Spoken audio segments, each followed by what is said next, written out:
Super star Mahesh Babu దట్టమైన అడవుల్లో సంచరిస్తున్నారట.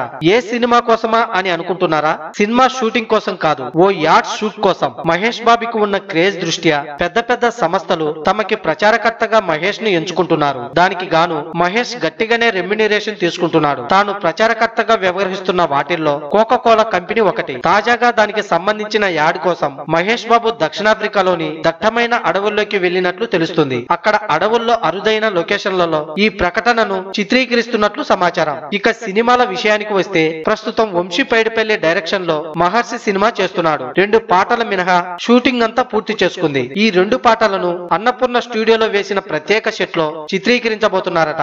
మే 9వ తేదీన ఈ సినిమా ప్రేక్షకుల ముందుకు రానుంది. ఆ తర్వాత F2 fame Anil Ravipudi direction లో ఓ సినిమా చేయబోతున్నాడు.